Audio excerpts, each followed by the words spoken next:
Fantastic. Okay, so we're going to get started, folks. So the title for this presentation is A Journey Through Generative Music AI. So what I'm going to try to do is give you a little bit of an overview of what I do, that is mainly generative music. And so this is like me in a nutshell. So as Esther mentioned, I'm at my core a musician, but I'm also like an AI kind of like person and a programmer. I have a PhD in AI applied to music. I've been CEO and founder of Melodrive. I worked like as data scientist, like engineer, AI engineer, like for Musimap. I've been like head of MLOps at Utopia Music, that's like a scale up. And I've been a music AI consultant like now for 5-6 years, if not more. And I'm the founder of The Sound of AI. And before we get like into today's presentation, I just want to tell you a little bit about The Sound of AI. Some of you perhaps like may know it, some of you may not.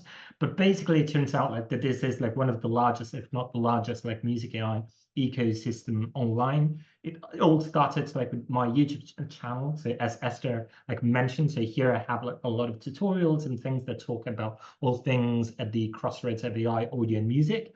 There's a Slack channel with more than 9,000 people now, and it's amazing. And it's a super friendly and safe space. We did a hackathon a couple of years ago. We did an open source research project. I'm going to talk a little bit more about this like later on. And in 2023, we launched the first Music AI startup accelerator, and we launched a bunch of like really cool 10 startup companies. All of this like for free. But now let's move on from The Sound of AI to today's presentation. So this is like what I'm going to be tapping on. So these are the different sections. So first of all, we're going to be looking at the difference between intelligent and creative tasks.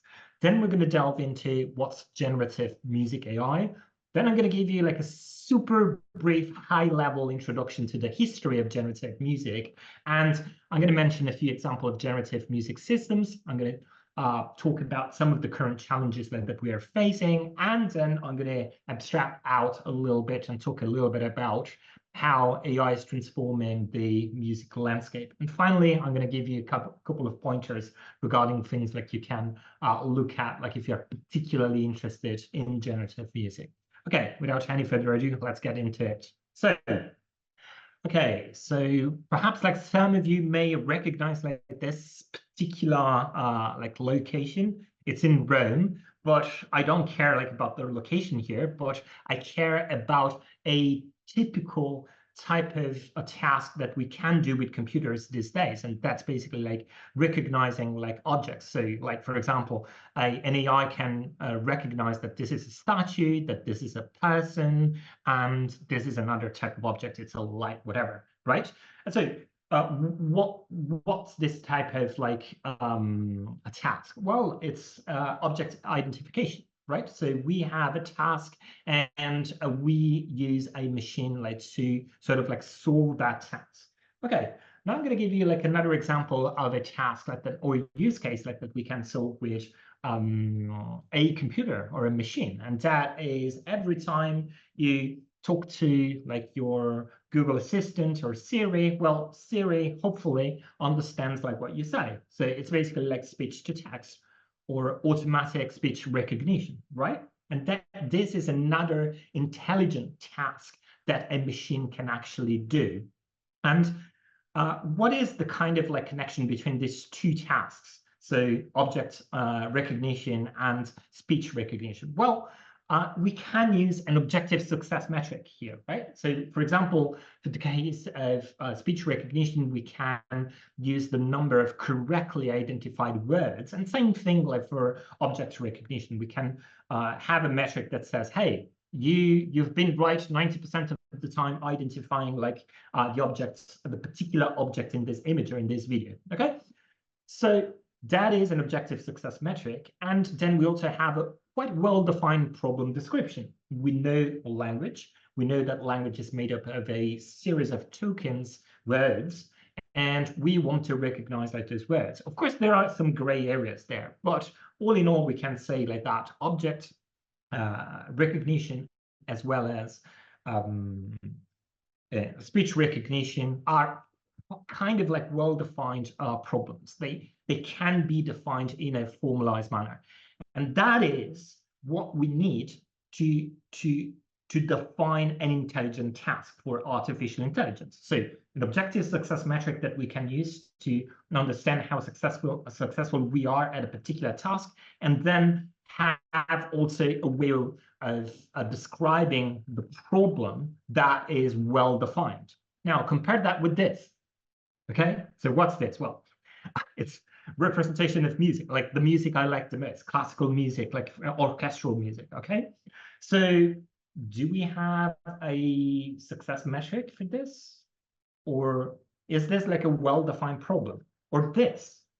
Do we have a well-defined definition of what painting or music is? Well, unfortunately, we don't have that. Well, I don't know if it's unfortunately, but definitely we don't have that. And we definitely don't have a metric to say, oh yeah, this painting is fantastic, or like that painting is just rubbish. We don't have that.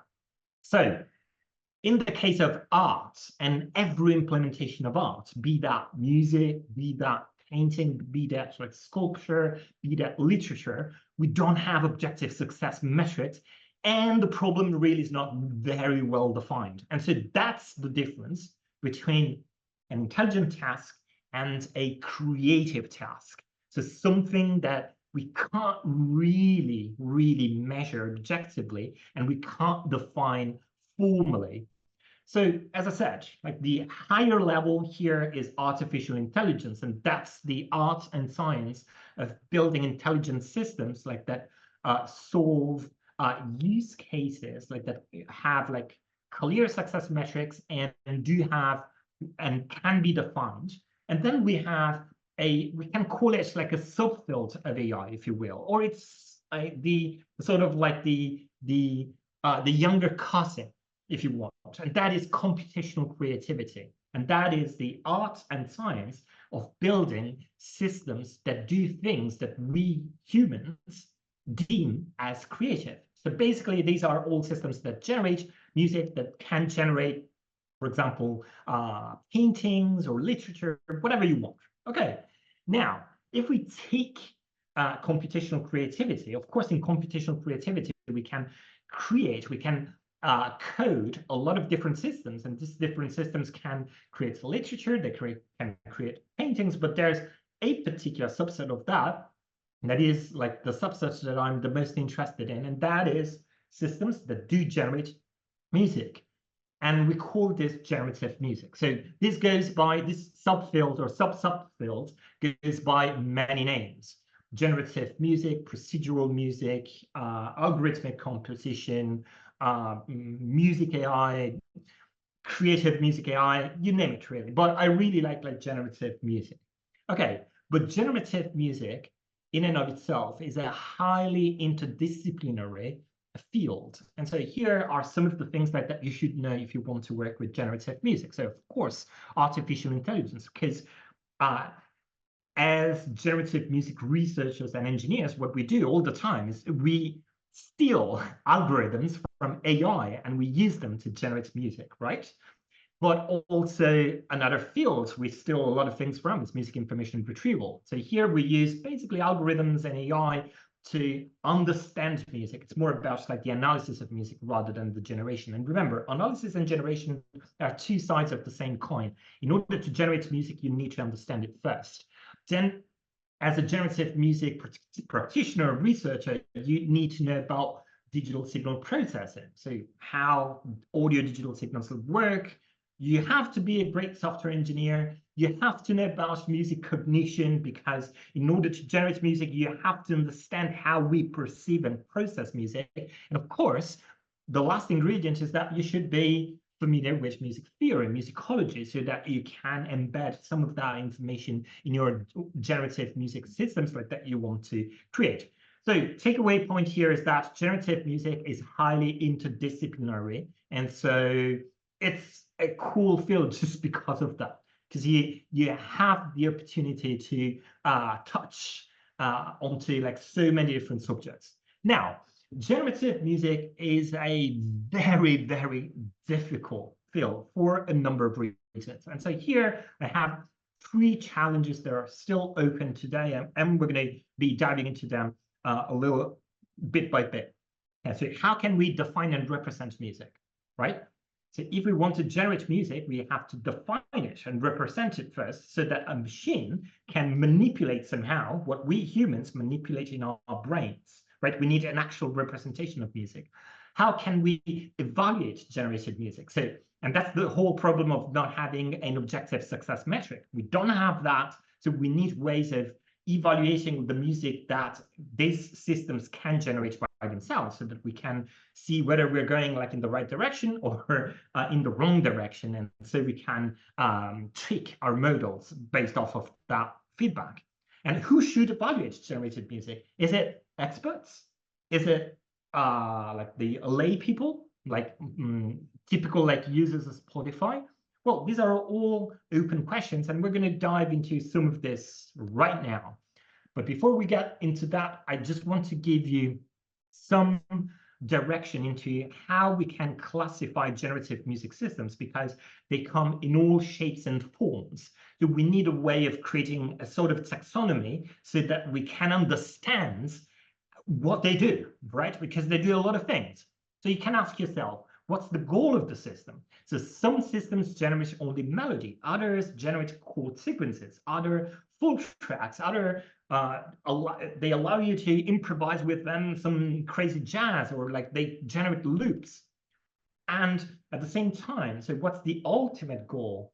What's the ultimate purpose of this system? So is this music for video games? Is it music for movies? Is it concert music? Is it music for ads, right? So we can have many different goals. So these systems can be used to generate a lot of different types of music and a lot of different factors. Let's call them like musical factors, like melody, chord sequences, or orchestration.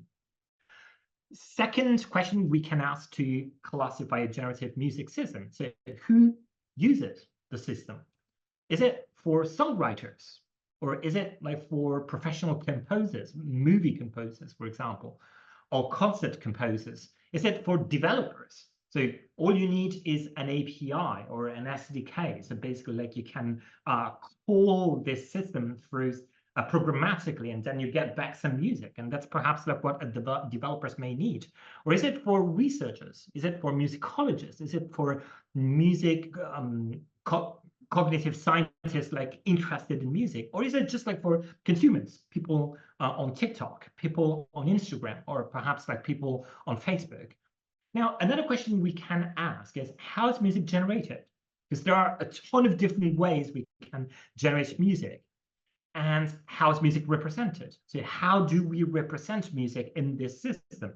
Now, if you answer all of these questions, you get like a good idea, more or less, of the type of system, generative music system, that you're handling. And as you can see, there's a ton of variety. And throughout this presentation, you'll see that over time, a lot of different generative music systems have been created with a lot of different purposes for a lot of different people with a lot of different algorithms and techniques.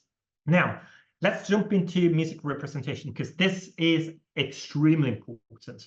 So here, the takeaway point is that there are two main high-level ways of representing music for a generative music system. So this is the way a system understands music. And so one is called symbolic, and the other one is raw audio.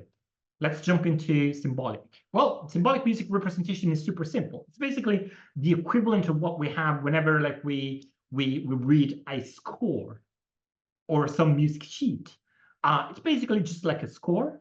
And we can have a lot of different types of representation. So we can take this score and convert it into a piano roll. I'm sure like 99% of you will be familiar with this type of notation. So here on this x-axis, of course, like you have time, and on the y-axis you have different MIDI notes, and this instances, like rectangles in green, are instances of notes that last for a certain amount of time, for a certain duration. So that is like a way of representing music symbolically. And why is it symbolic? Well, because you have symbols, or you have actual tokens that a system can latch on to generate and to understand music. That's basically the idea, right?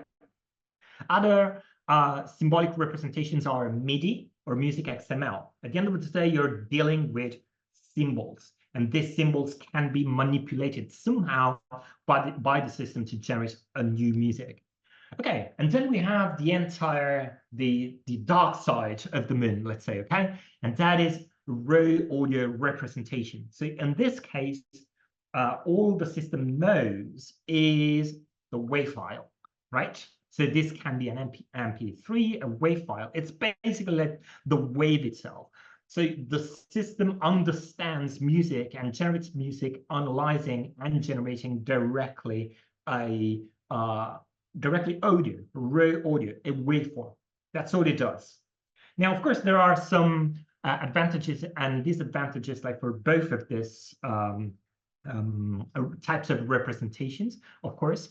But I would say that up to a few years back, symbolic music representation was all the rage. These days, raw audio representation is all the rage. So we basically shifted. I'm a huge proponent of symbolic representation, but I have to say that we had incredible advancements in raw audio generation and representation. But there are still a few problems, as we'll see later on. But all you need to remember here is that generative music system needs to understand music somehow. There are two ways to do that. One is through symbols, and the other one is through audio, directly the waveform. Okay, so symbolic music generation works like this. So we get music, we get a ton of music, we pass it into an algorithm, and this is like a simple representation of a neural network, for example, but it can be whatever algorithm you want, really. You pass it in, the algorithm learns patterns from these symbols, this music represented through symbols, and then hopefully it will be able to generate new music that more or less is in a similar style to the one that you trained the algorithm on, but hopefully it's not actually the same thing note by note. So this is how you do symbolic music generation. Symbols in, symbols out. And of course, if you do raw audio music generation, it's the very same thing. Okay, so you pass a lot of WAV files, a lot of music, MP3s, into a complex neural network, and hopefully you're going to get out music directly in raw audio format. So what's the main difference between the two things? Well, symbolic has the advantage that it is very, very compressed because it has less dimensionality, right? So it has a lot of information, but that information is very much compact. Whereas in the case of raw audio, you have high dimensionality because you have to basically get all the information that you find in a waveform, and that's a lot of information. And the problem with that is that it is more difficult to find patterns, right? So with symbolic representation, it's easier to find patterns and create music that makes a little bit more sense over the longer run, right? The larger form. But one of the disadvantages of symbolic representation is that it doesn't have, most of the time, any information about performance and production. So if there's a vibrato there, or if there's some kind of effects reverb or things like that, we can't really encode that type of information. Or you can try to do it, but it's not perfect. Whereas working with raw audio with waveforms, you get that by definition, because all of that information is directly embedded in an audio file. Okay, so now there's another important point, and this is that of the different techniques that we use to generate music. And now there are a bunch of them. And so basically,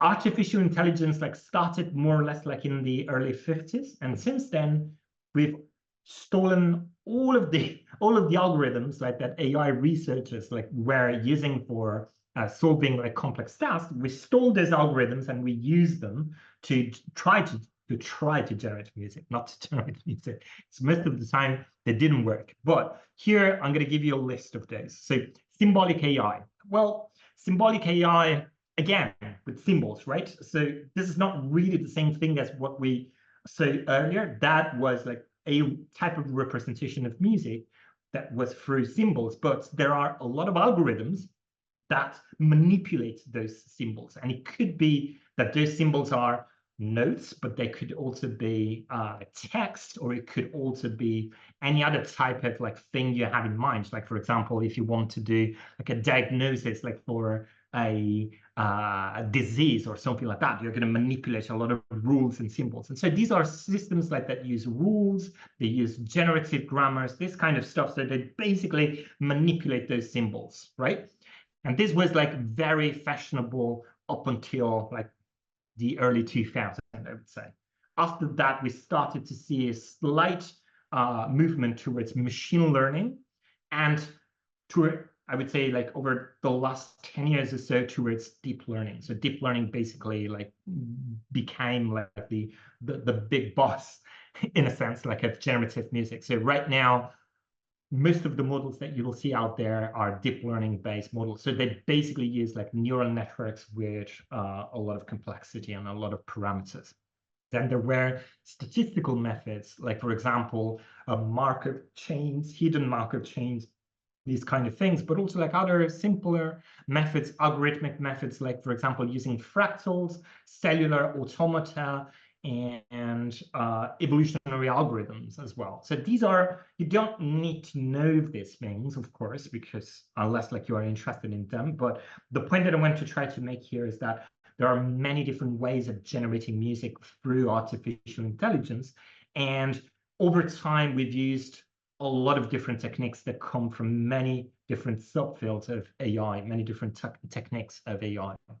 Okay, but if you are particularly interested, then you should definitely like just like take a look at this couple of survey papers. And the one on the left has is quite comprehensive in terms of like all the more older style kind of algorithms for generating music. And the one on the right here is kind of like more recent, so basically deep learning techniques for music generation. Okay.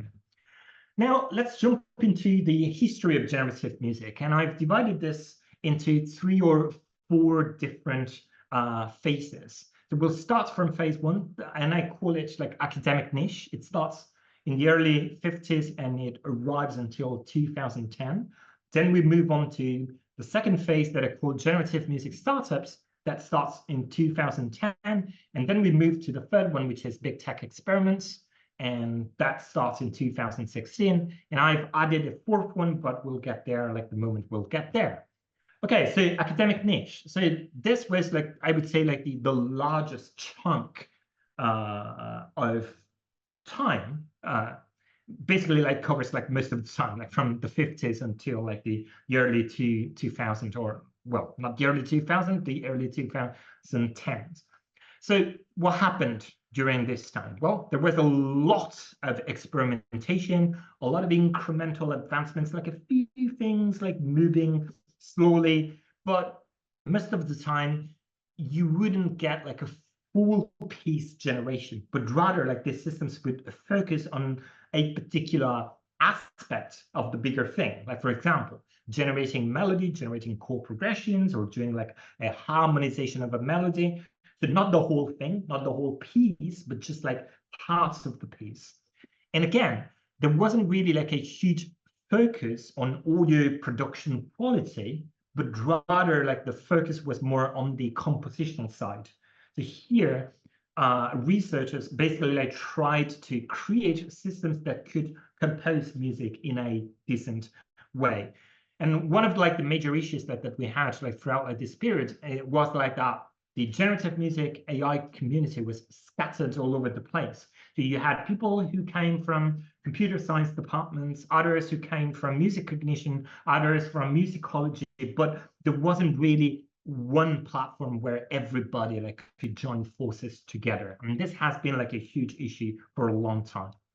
Okay, so from what I know, this is the first piece of music generated by a computer. It's called the Iliac Suite, and it's been composed in 1956, and it was composed by a couple of researchers in the States. and well, not composed, like the system was developed by these two researchers. And here I'm just going to play back a little bit of this for you. It's a string quartet in a quite contemporary style.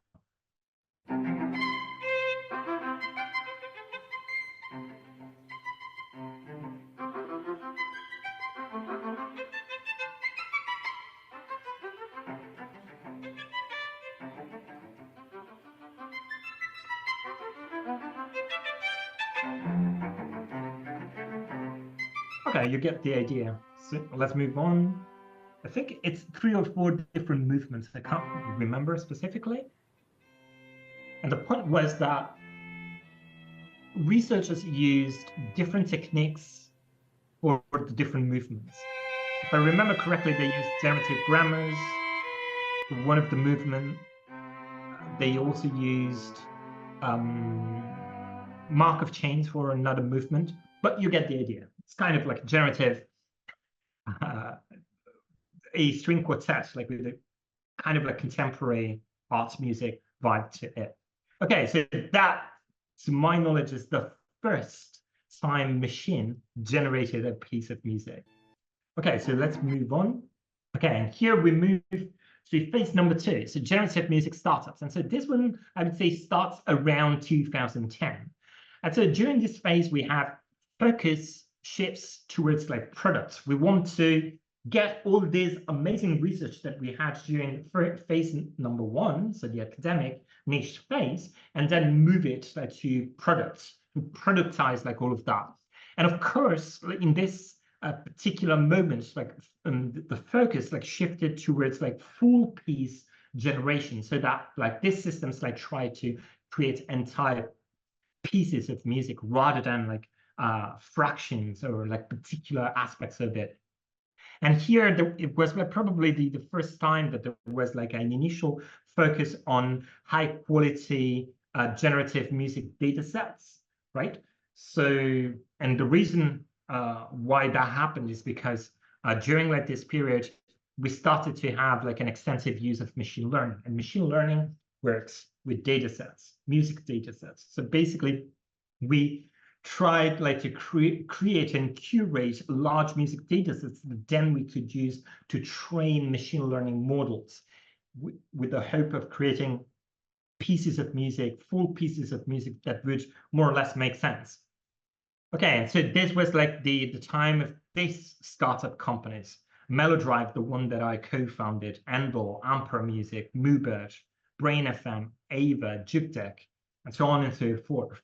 So I'm going to give you like a quick spiel on Melodrive, because of course, like I was CEO and co-founder of this company.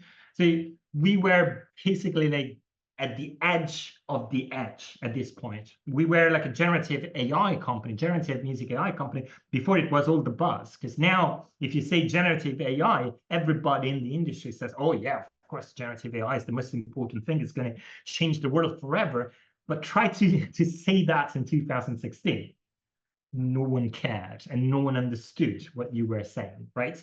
But we were doing generative AI, generative music AI, like at that point. And as I said, like we're like at the edge of the edge, because we not only were generating music, but we were generating music in real time for video games, so that we had music that adapts to the emotional context of the video game. So for example, if you are, I don't know, like attacking a dragon, then the music would get like more exciting and more pumped up. Whereas like if you were chilling on the beach, then you would get like perhaps like the very same musical ideas, musical themes, but then with a different instrumentation. Perhaps like all the timpanis would just like disappear, and then you would be left only with, let's say, a harp, for example. Okay, so we created like this engine and we packaged it up like for Unity. I don't know if you're familiar with that, but this is like a piece of software that developers use to create video games. And so we created like a so-called like Unity SDK. So basically like these developers could use this engine, generative music engine, directly for their indie games through Unity. Okay, so now we move on to the third part or third phase in the history of generative music. And I call this big tech experiments. This is when big tech started to say, hey, you know what? There's a thing called generative music, and I think like it could be a really interesting space to tap into just to see what's possible with artificial intelligence, and hence why big tech experiments. And that started around 2016, I would say. So the focus here shifted from more traditional machine learning techniques towards deep learning, so using neural networks with massive data sets, because these companies had access to massive music data sets with massive computational power, but there wasn't at this point any type of commercial angle, right? So these companies would experiment with generative music because they were experimenting with what's possible with AI in terms of creativity. And again, this was way before ChatGPT and the generative AI revolution that we saw basically last year, a couple of years ago, okay? And here you see some of examples. So we have from Google, Magenta. So the ones of you who are more interested in generative music probably will recognize that. So Magenta is a project within Google Brain. And so they released a lot of like really cool plugins with that you could use directly in Ableton, directly in a digital audio workstation to generate music or to generate a melody or to generate an accompaniment and this kind of stuff. Then we also had examples from Amazon, OpenAI, and IBM Watson. I'm going to give you a couple of examples here. So AWS, so we're talking about Amazon here, in 2019, released this deep composer that was, of course, like software. So this deep learning model that came out with this piece of hardware, with this keyboard. And you may think, well, this is a product, right? No, it's not really a product. It was a way of enticing machine learning developers, showing them what's possible with AI. And it's not just like things, boring things like finance or health tech and this kind of thing. No, but you can also do music. So it was a way for them to advertise what's possible with artificial intelligence, basically. And then this point was this product. Well, I wouldn't call it product, but I would call it this project, Jukebox, was a turning point. We are in 2020, and this was like the first time, I would say, we had raw audio generation that started to work. If you remember, two ways of generating music: symbolic and raw audio. We've always done symbolic. During like the academic niche period, basically symbolic was 99% like of the papers out there. But now we are shifting towards using directly audio. And to do this, OpenAI used a quite advanced algorithm. It's called like a VQVAE, variational autoencoder. You don't need to know the details about this. The only thing is that like it's a very complex like new type of neural network. And the cool thing is that not only Jukebox could generate music that resembles like other people's music, other artists' music, but you could also like generate lead vocals. And it also like produces performance details because, again, talking about a raw audio generation here. So I'm going to give you an example of this because I think it's super, super cool. Because if you compare this with what we have now, you see that we had like a huge leap forward. But yeah, this an example with concept. All you know it's gonna be alright. Let the darkness spread away, and you gotta feel the same. Let the fire.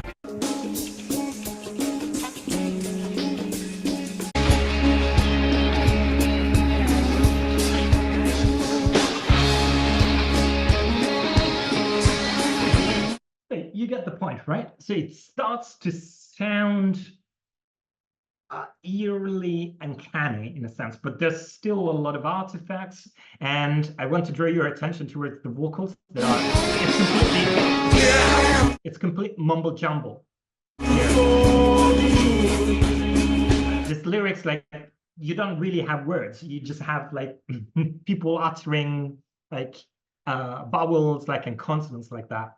And yeah, it's quite cool. So, but this was like the first time we saw that, okay, so it's possible to generate music directly using audio in, audio out, okay?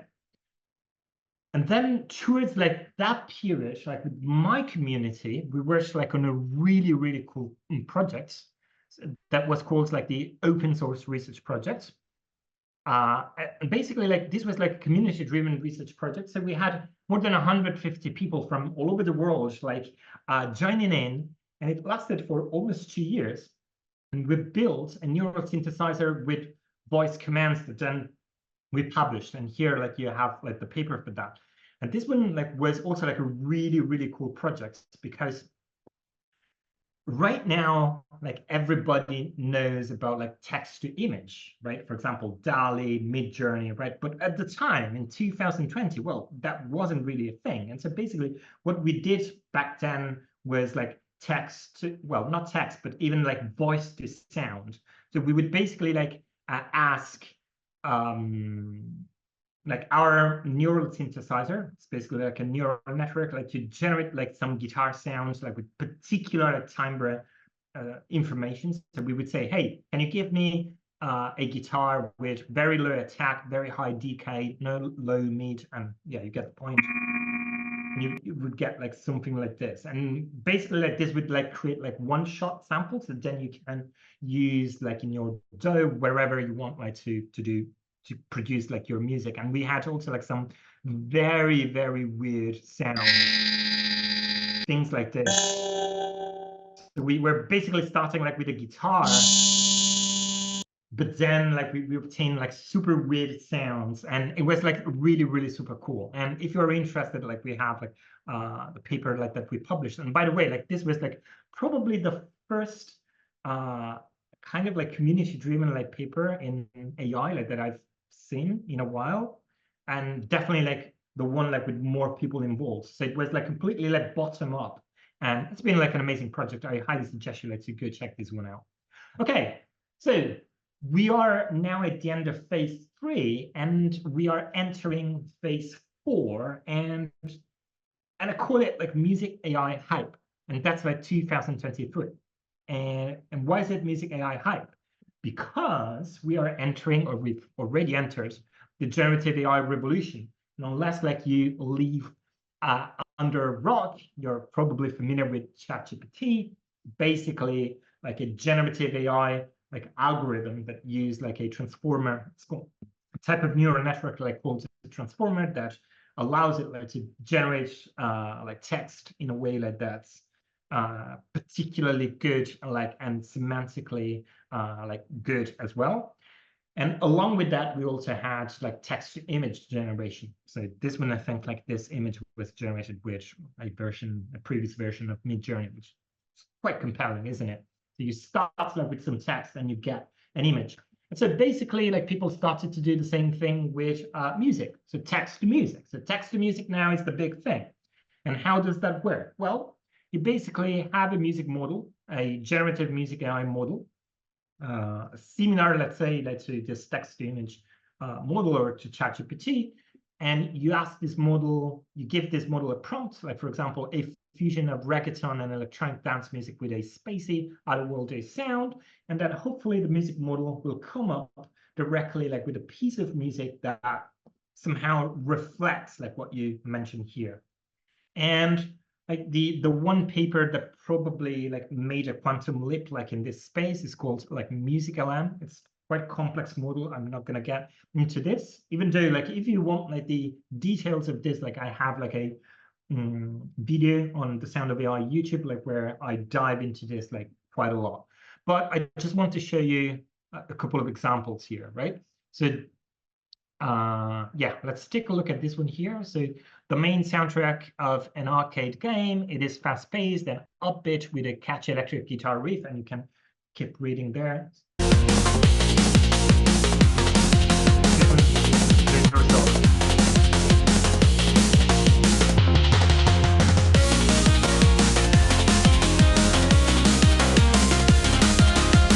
Not bad, isn't it? And see, let's try this one. So slow tempo, bass and drums led a reggae song.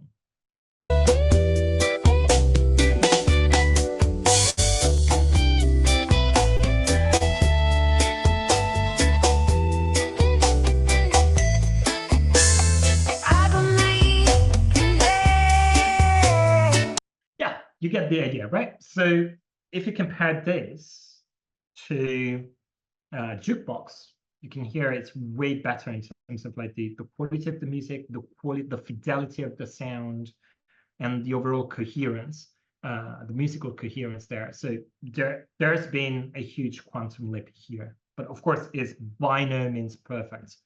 And I'm mentioning like this phase as the music AI hype phase because only like in January 23, we had all of these models released.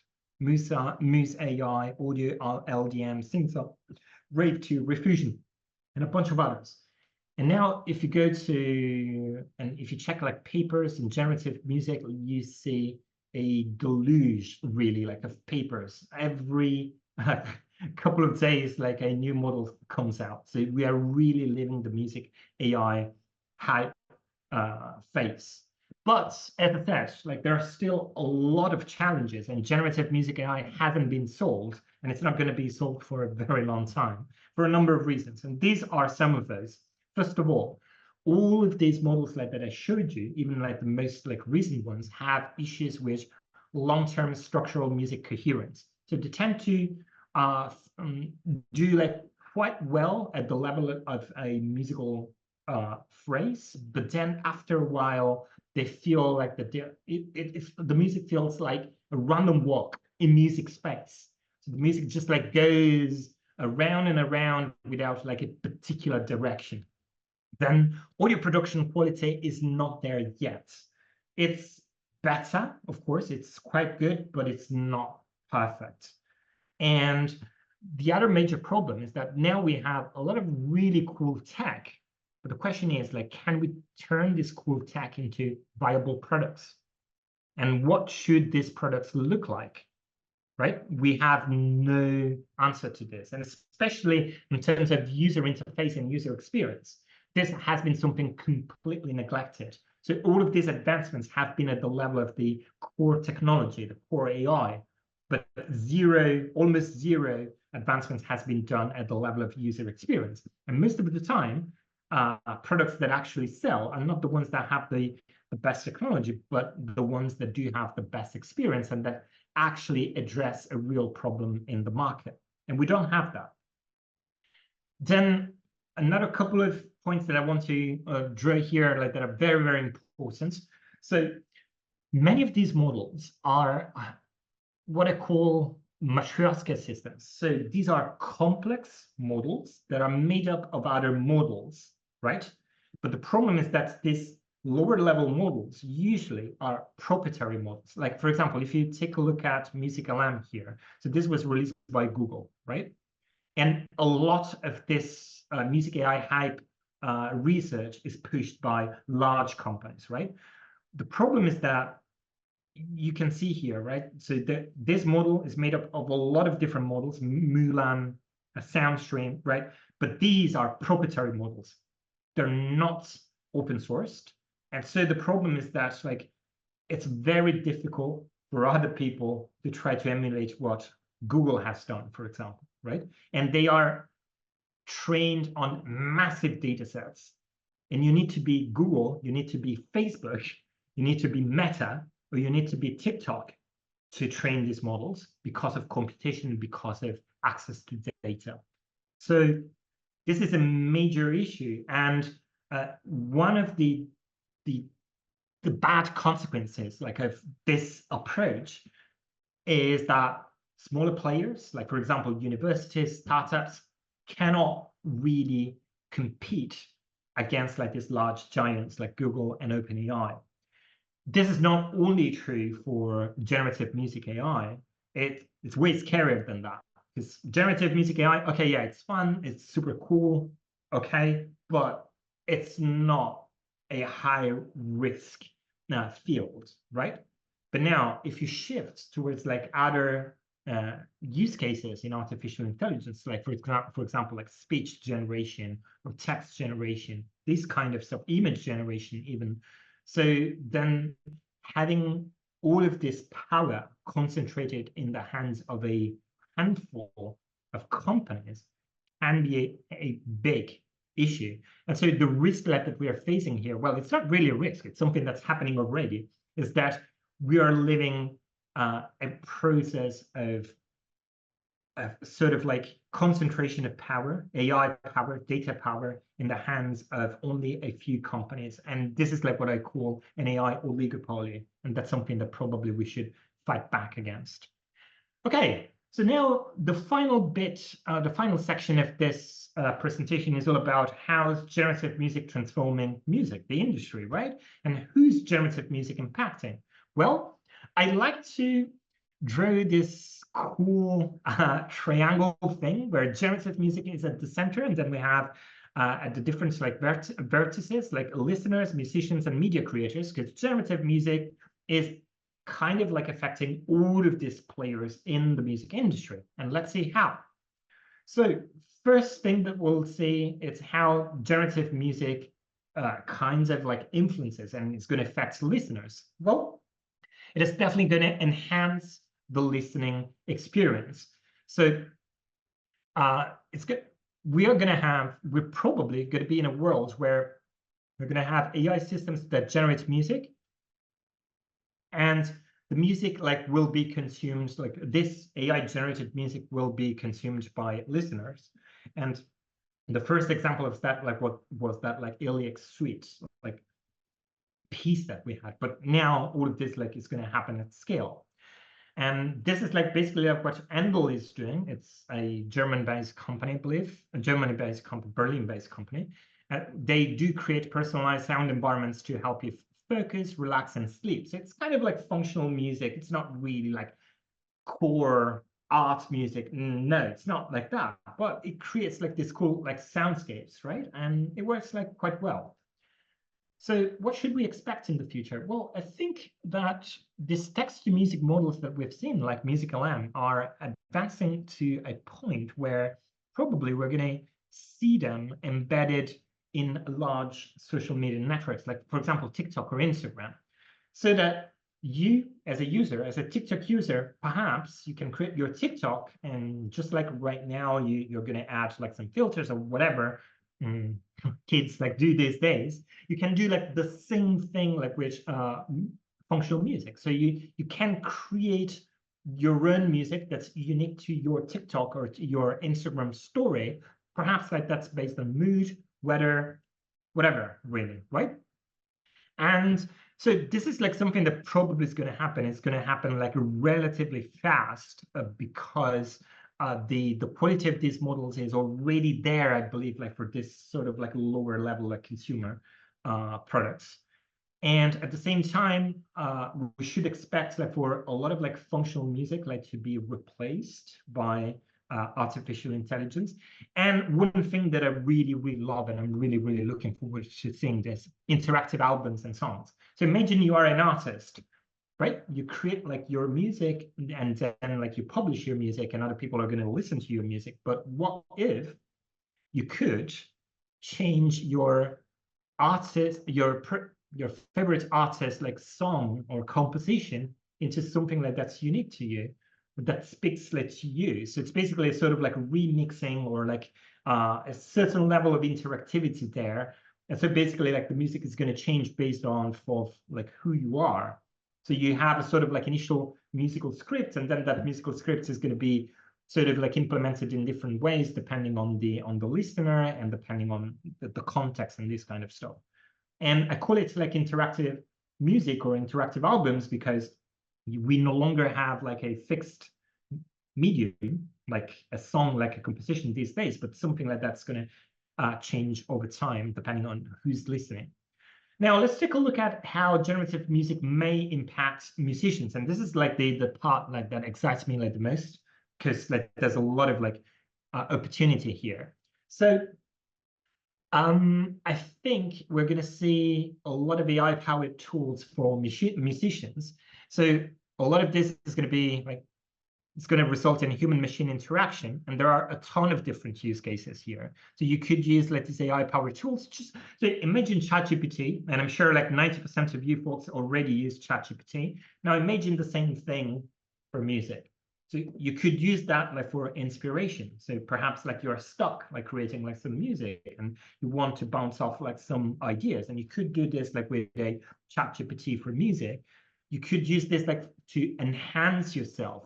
For example, like to create like that infinite version of yourself. And this idea sort of like trickles down from my Melodrive days, where we were basically doing this thing. So we were creating a generative, real-time generative music engine that could take like an initial music script from a composer and then implement that in real time.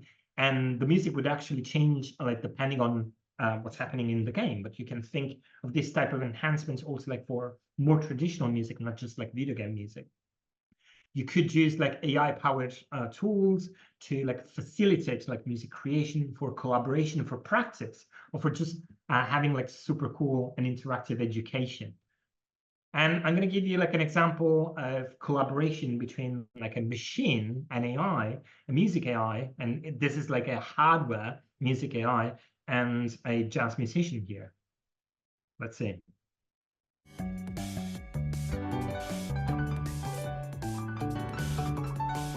So this robo that plays marimba is called Shimon.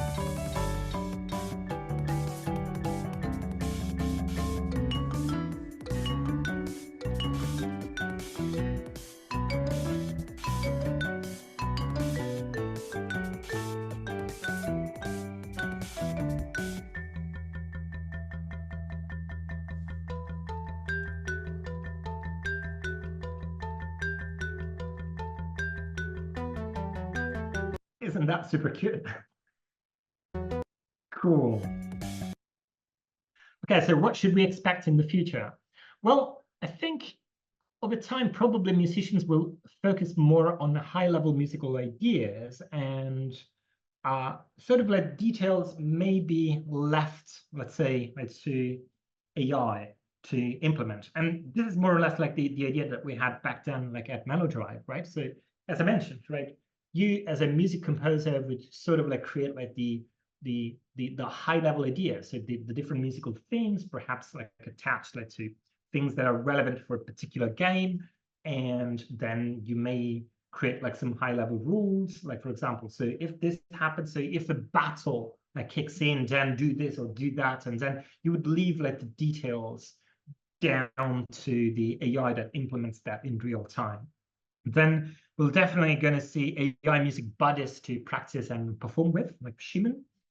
And composers will collaborate with AI tools to be more productive and get inspiration. I have a friend who's Berlin-based. He's a producer, and he mentioned, like, I think it was already back in 2018, something like that, that he was using a few of these like generative music AI companies at that time to get inspiration for the music that he was creating for ads. So of course, like it's not super high quality music. It's music like that you have to produce fast, right? With fast turnaround. And he mentioned, yeah, I'm taking a lot of ideas there, and then I just like give them like my extra touch here and there, and I make them like mine, I improve them, but I'm already using AI. And that was back in 2018. And I think like we're going to be seeing something like this moving forward. Again, think of like what you guys like are doing right now with ChatGPT and transfer that thing like to the musical space. Okay, and finally we have generative music impacting media creators.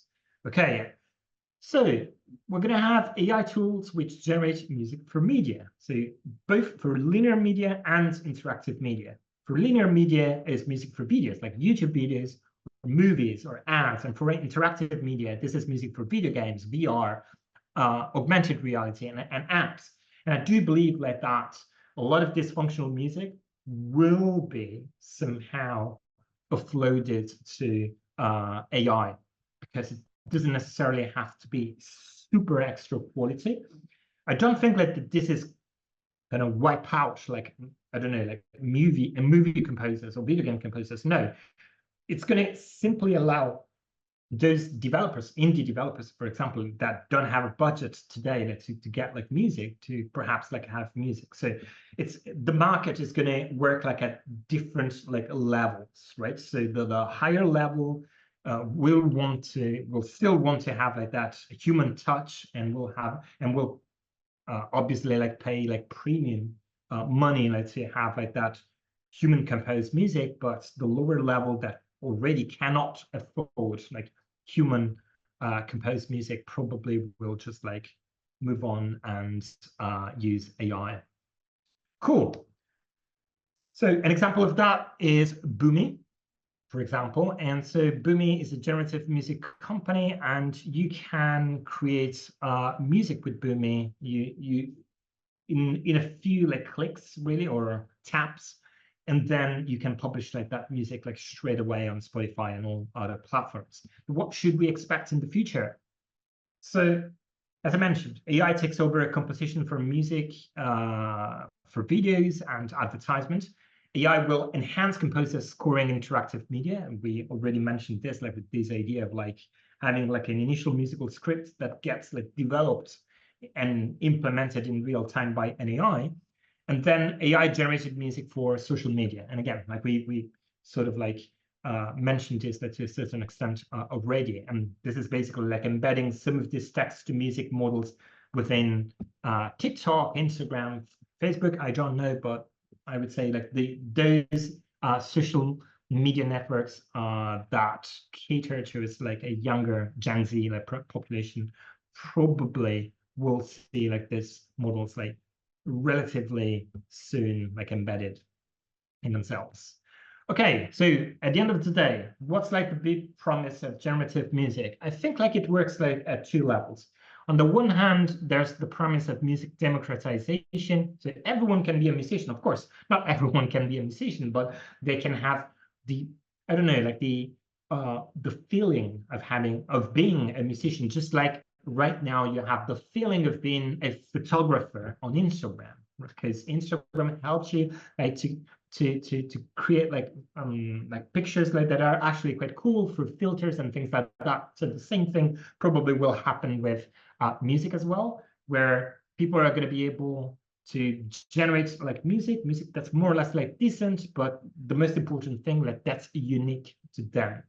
And in a world where like user-generated content like is skyrocketing, and people really invest a lot of time like in creating content, having another type of content right now that's unique to them, and they feel the ownership of that content is big. So that it's sort of like the lower side of the market. At the upper side of the market, I think, and that's like the most exciting part for me, this generative music AI revolution is going to extend musicians' capabilities as we see this already. So think of the market as divided into two parts. Lower parts, the consumers are going to benefit from music democratization, whereas like musicians are going to benefit from like more possibilities, just like digital audio workstations afforded us like with way more possibilities that we had before like they existed. Okay, but I think like just like to finish off like this presentation, generative music should extend what's musically possible, but it shouldn't replace what humans can do already. I don't know whether like all researchers, but more than researchers, I should say, like startup companies and companies more in general, will abide by this principle. But this is like the sort of like principle like I follow like in my practice. I really would like to build and be part of a movement like that extends like what's possible in terms of creativity, and not just like replace what like humans can already do. Okay. And I think like that's it for the presentation. Now I just want to share like a couple of resources here. So if you are interested in generative music AI, so I published a... Hi everybody and welcome to a new... Okay, yeah, so that's me. Yeah. All right.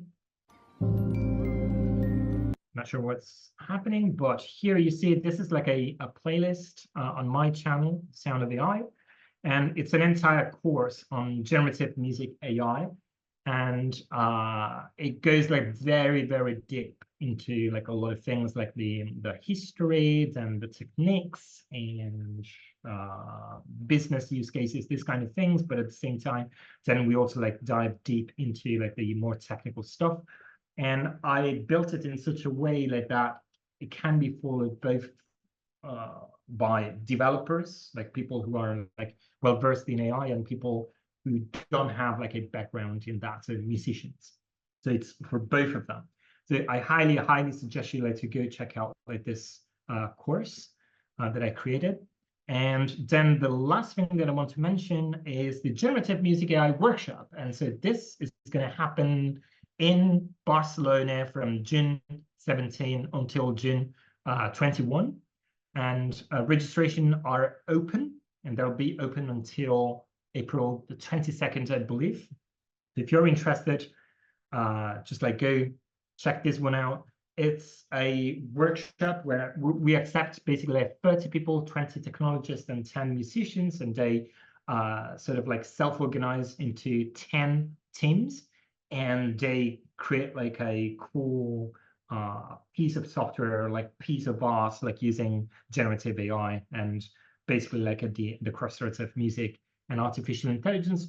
We already had an initial iteration, so this is going to be like the second cohort like that we run, and the previous one was in December last year, and it's been amazing. So we got fantastic feedback like from people. So if you're interested in this is a fantastic way like getting in the door of generative music. And by the way, like this is organized in collaboration with the music technology group, that is like the best academic research lab in music AI. So this is also like a great opportunity like to know a little bit like these guys. Okay, folks, I think that's it like on my end. So here you have like all of my contacts. So feel free just like to take a picture, to take a screenshot here, and that's it, folks. So if you have any questions, and I hope there will be many questions, we'll jump on that.